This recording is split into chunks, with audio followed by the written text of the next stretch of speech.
बहुत पहले और बहुत दूर उनका एक राजा था जो उत्तर में बनारस में शासन करता था। भारत। उनके एक मंत्री को बुलाया गया, रॉयल प्राइस मेकर, और वह बहुत ईमानदार था आदमी। उनका काम किसी भी चीज के लिए उचित मूल्य निर्धारित करना था। राजा खरीदना या बेचना चाहता था। कुछ अफसरों पर राजा को उसकी बात पसंद नहीं आती थी। कीमत बनाना। उन्हें उनके जितना बड़ा मुनाफा नहीं मिला। वांछित। जब वह इतना अधिक भुगतान नहीं करना चाहता था जिसे उसने पर्याप्त नहीं समझा, उस पर खरीदा या बेचा। इसलिए उन्होंने मूल्य निर्माता को बदलने का निर्णय लिया। एक दिन उसने एक अच्छे दिखने वाले युवक को देखा और उसने सोचा, यह व्यक्ति मेरी कीमत के लिए अच्छा होगा। स्थिति बनाना। इसलिए उन्होंने अपने पूर्व ईमानदार को बर्खास्त कर दिया, मूल्य निर्माता, और इस व्यक्ति को नया नियुक्त किया। उस आदमी ने सोचा, मुझे राजा को खुश करना होगा। बहुत कम कीमत पर खरीदकर और बहुत अधिक कीमत पर बेचकर। कीमतें। इसलिए उन्होंने कीमतों को हास्यास्पद बना दिया। बिना किसी भी चीज का क्या मूल्य है इसकी बिल्कुल परवाह करना। इससे फायदा हुआ।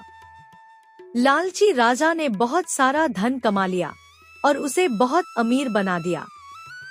खुश।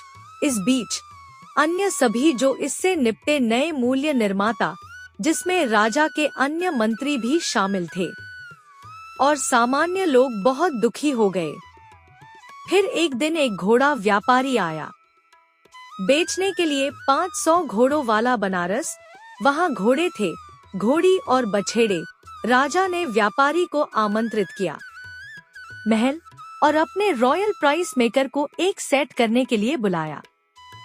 सभी 500 घोड़ों की कीमत को खुश करने के बारे में ही सोच रहे हैं। राजा, उसने कहा, घोड़ों का पूरा झुंड एक ही मूल्य का है। चावल का कप।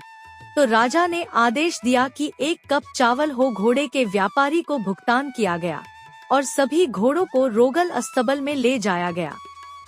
बेशक व्यापारी बहुत परेशान था, लेकिन वह फिलहाल कुछ नहीं कर सकते। बाद में उन्होंने इसके बारे में सुना। पूर्व मूल्य निर्माता, जिसकी प्रतिष्ठा थी बहुत निष्पक्ष और ईमानदार, तो उसने उसके पास जाकर बताया उसे क्या हुआ था। वह उनकी राय सुनना चाहता था ताकि राजा से उचित दाम मिल सके। भूतपूर्व मूल्य निर्माता ने कहा, यदि तुम वैसा करोगे जैसा मैं कहता हूँ, तो राजा बनोगे। घोड़ों के वास्तविक मूल्य के प्रति आश्वस्त पर वापस जाए। मूल्य निर्माता और उसे एक मूल्यवान उपहार से संतुष्ट करें। पूछना। उसे उपस्थिति में 1 कप चावल का मूल्य बताने को कहा। राजा का, अगर वह सहमत हो तो आकर मुझे बताओ, मैं जाऊंगा तुम्हारे साथ राजा के पास। इस सलाह को मानकर व्यापारी उसके पास गया। मूल्य निर्माता ने उसे एक बहुमूल्य उपहार दिया, उपहार बनाया। वह बहुत खुश था ताकि उसे खुश करने का मूल्य समझ में आ सके। घोड़े का सौदागर। तब व्यापारी ने उससे कहा, मैं बहुत था आपके पिछले मूल्यांकन से खुश हूँ। कृपया क्या आप कर सकते हैं? राजा को 1 कप चावल का मूल्य समझाओ। मूर्ख कीमत निर्माता ने कहा, क्यों नहीं, मैं समझाऊंगा। 1 कप चावल का मूल्य, यहाँ तक कि राजा की उपस्थिति का भी है। तो कीमत बनाने वाले ने सोचा कि घोड़े का व्यापारी है। अपने चावल के कप से संतुष्ट उसने दूसरे की व्यवस्था की। जब व्यापारी प्रस्थान कर रहा था तो राजा से मिलना अपने ही देश के लिए, व्यापारी ने वापस रिपोर्ट की। पुराना मूल्य निर्माता और वे राजा से मिलने के लिए एक साथ गए। राजा के सभी मंत्री और उसका पूरा दरबार अंदर था। शाही बैठक कक्ष। घोड़े के व्यापारी ने कहा, राजा महाराज, मैं समझता हूँ कि आपके इस देश में मेरे 500 घोड़ों का पूरा झुंड 1 कप चावल के बराबर है। घर जाने से पहले मैं इसका मूल्य जानना चाहता हूँ।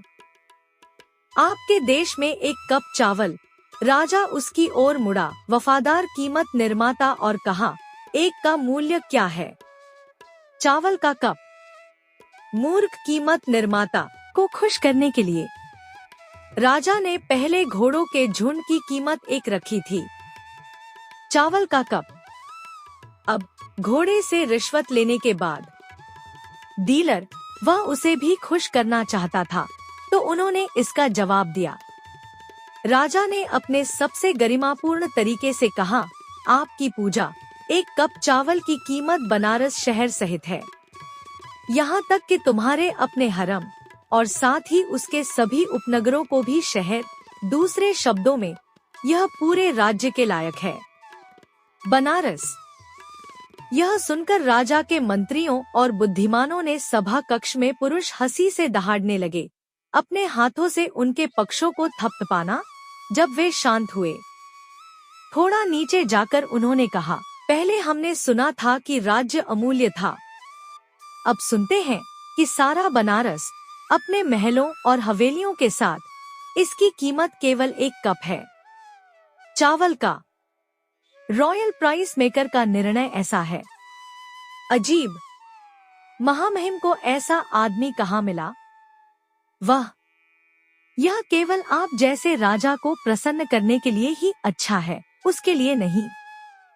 एक व्यापारी के लिए उचित मूल्य बनाना जो एक देश से दूसरे देश में अपने घोड़े बेचता है। उसके पूरे दरबार की हंसी सुनकर और राजा ने अपने मंत्रियों और सलाहकारों के शब्दों में यह बात कही। शर्मिंदा इसलिए वह अपने पूर्व मूल्य निर्माता को वापस ले आए। अपने आधिकारिक पद पर वह एक नए उचित मूल्य पर सहमत हुए, घोड़ों के झुंड के लिए, जैसा कि ईमानदार मूल्य निर्माता द्वारा निर्धारित किया गया है। सबक सीखकर राजा और उसका राज्य न्यायपूर्वक जीवन व्यतीत किया और समृद्ध हुए।